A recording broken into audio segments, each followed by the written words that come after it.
Salut à tous, bienvenue sur la chaîne Ultra World. Aujourd'hui, on va plonger tête la première dans une affaire qui continue de faire trembler les fondations d'Hollywood et de l'industrie musicale.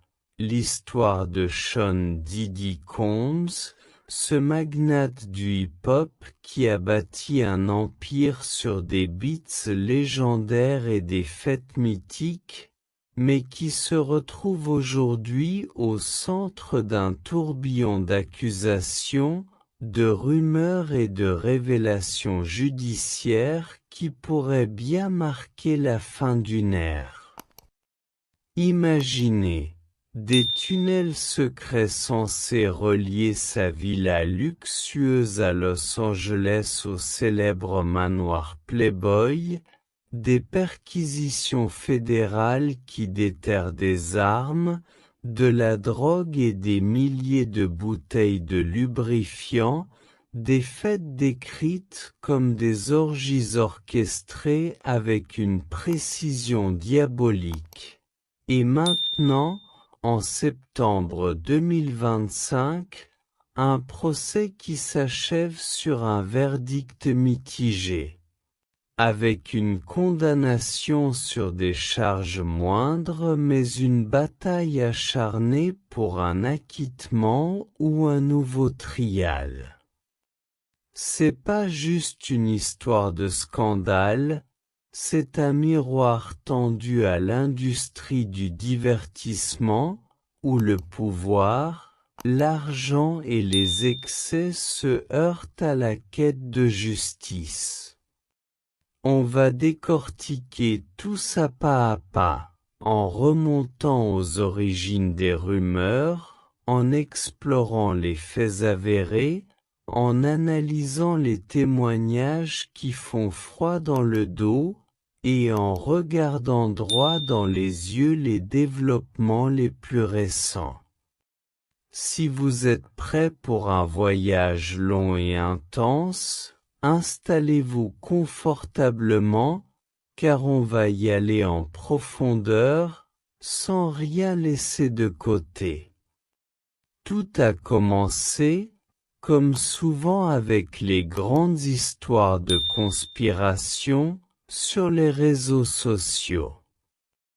Des publications virales, partagées par des milliers d'utilisateurs, prétendaient qu'un tunnel souterrain secret reliait la demeure opulente de Diddy à Los Angeles au manoir Playboy, cette icône des années folles d'Hollywood, autrefois le royaume de Hugh Hefner, le fondateur du magazine qui a redéfini la notion de plaisir et de célébrité. Imaginez la scène, un passage caché sous les collines de Bel-Air, permettant à Diddy de glisser discrètement d'une fête à l'autre, reliant deux empires de la nuit. Ça sonne comme un scénario de film de série B, mais ça a enflammé l'imagination collective. Des captures d'écran soi-disant tirées d'une émission de CNN circulaient partout, montrant un présentateur solennel annonçant la découverte d'un tel tunnel lors des perquisitions de mars 2024. Les commentaires explosaient, c'est la preuve d'un réseau pédophile élitiste. Hollywood cache ces monstres depuis des décennies. Mais attendez. Avant de vous laisser emporter par le buzz, creusons un peu plus loin. Ces affirmations, fabriquées de toutes pièces. Une vérification des faits par Reuters, publiée le 28 mars 2024, a rapidement démystifié l'histoire. la qualifiant de pure théorie du complot, une de plus dans le vaste océan des fake news qui pullulent en ligne.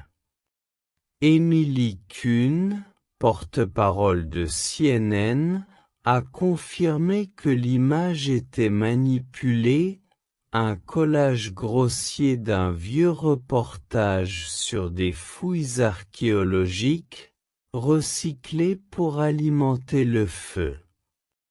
Pas de tunnel secret reliant Diddy au manoir Playboy. Point final. Cela dit, l'idée n'est pas sortie de nulle part. Le manoir Playboy, cette bâtisse légendaire achetée par Hefner en 1971 pour 1,1 million de dollars, une somme qui semble risible aujourd'hui face à sa valeur estimée à plus de 100 millions à son apogée, était effectivement truffée de mystères souterrains.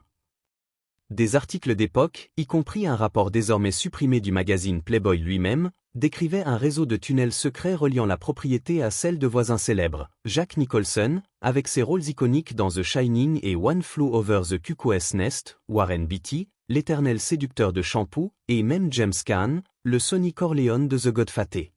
Ces passages, conçus pour offrir un accès discret et privé entre les domaines des élites hollywoodiennes, étaient un symbole de l'exclusivité absolue. On imagine Hefner, robe de soie ouverte, traversant ces couloirs humides pour une soirée improvisée, un cigare à la main, entouré de ses bunnies emblématiques. Mais voilà, ces tunnels ont été scellés à la fin des années 1980, suite à des plaintes de voisins et des réglementations urbanistiques plus strictes. Le manoir a été vendu en 2016 pour 100 millions de dollars à un promoteur immobilier qui l'a transformé en un complexe résidentiel de luxe, effaçant les traces de son passé libertin. Donc, même si l'image d'un lien souterrain entre Diddy et ce bastion du plaisir hédoniste titille l'imagination, elle reste du domaine de la fiction. Pas de passage secret reliant les deux propriétés où la villa de Diddy est à Toluca Lake, à des kilomètres du site originel du manoir Playboy à Holmby Hills. Géographiquement impossible et factuellement démenti. Pourtant, il y a une part de vérité dans ces rumeurs de souterrain chez Diddy. Sa propriété à Los Angeles, une villa de 1580 mètres carrés achetée en 2014 pour environ 40 millions de dollars, est un chef-d'œuvre de luxe extravagant.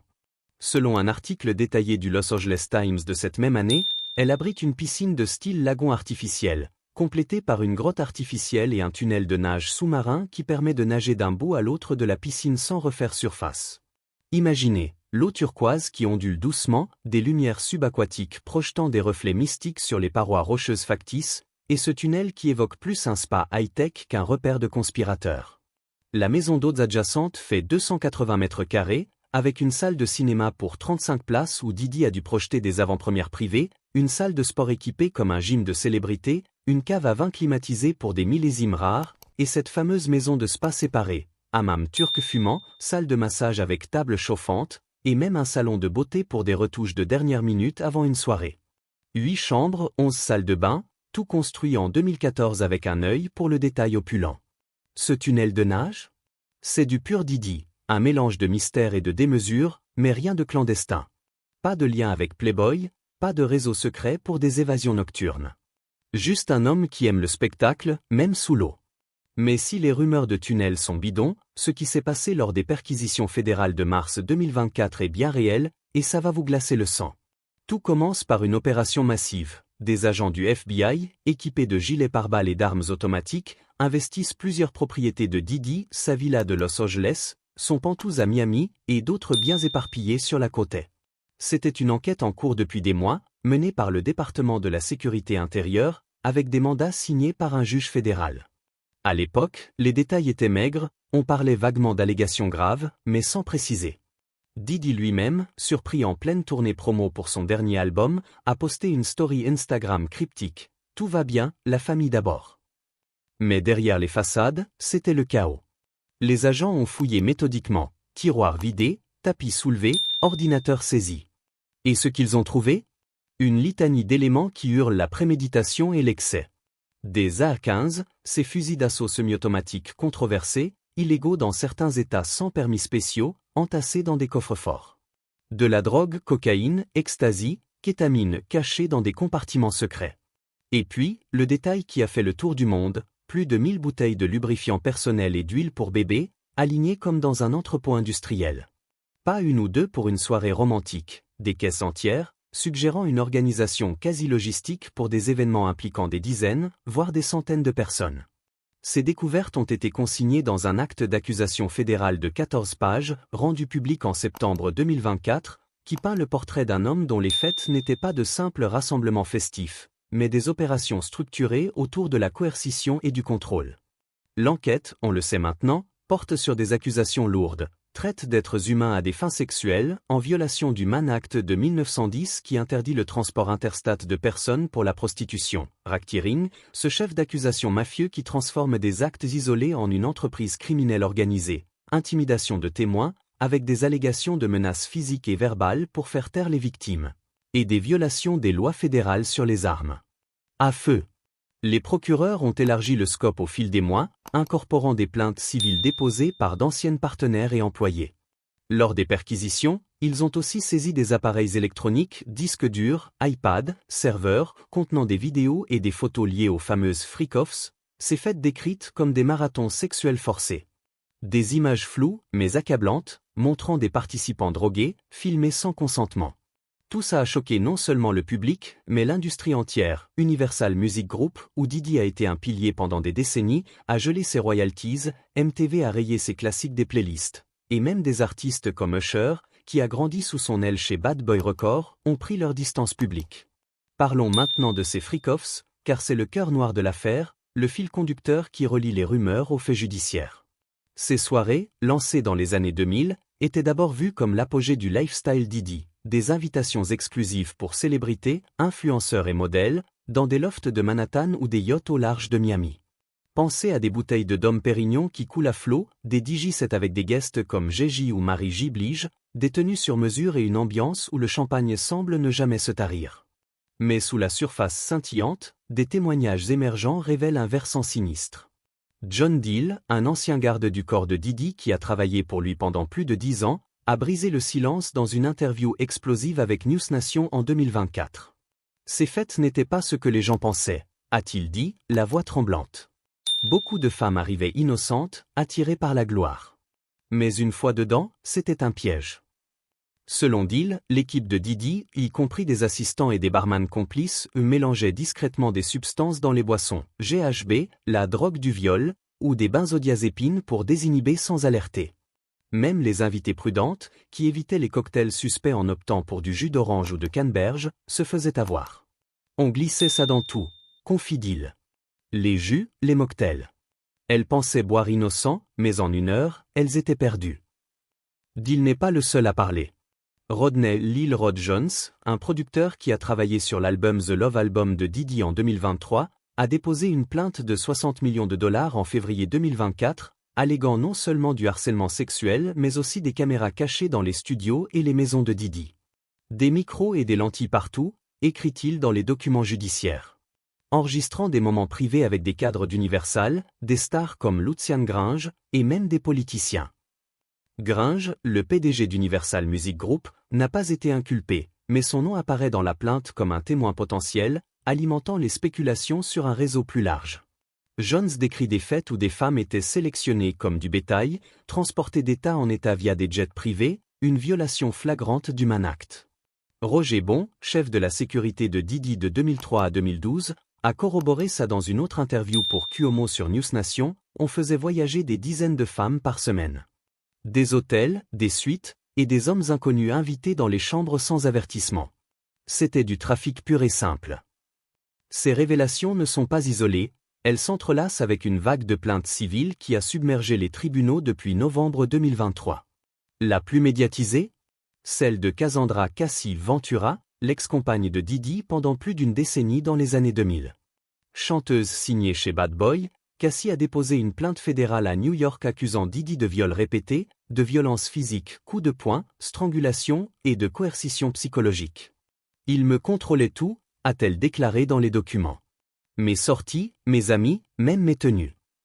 La plainte, un pavé de 35 pages, détaille des freak-offs où Didi l'aurait forcé à participer à des actes avec des prostituées masculines, filmés pour du chantage ultérieur. Réglée à l'amiable en 24 heures pour un montant non divulgué ou estimé à 20 millions, cette affaire a ouvert les vannes. D'autres victimes présumées ont suivi, une styliste anonyme alléguant des agressions en 1997, un mannequin qui parle de drogue forcée lors d'une soirée à Anton, et même Derek Lee Cardello Smith, un détenu du Michigan qui a obtenu un jugement par défaut de 100 millions de dollars en septembre 2024 après que Didi ait manqué une audience virtuelle. Smith accuse Didi de l'avoir drogué et agressé lors d'une fête à Détroit en 1997, quand il n'avait que 17 ans. « J'étais vulnérable, il en a profité », écrit-il. Ces plaintes, au nombre de plus d'une dizaine à ce jour, dessinent un pattern. Un homme puissant utilisant son empire pour exploiter, intimider et détruire. Et puis il y a les voix qui alimentent les théories plus sombres, comme Jaguar Wright, cette chanteuse et lanceuse d'alerte qui a fait de la critique de l'industrie musicale sa marque de fabrique. Dans des lives Instagram viraux en 2024, Wright n'y va pas par 4 chemins, Didi n'est pas le boss final, c'est le bouc émissaire du moment.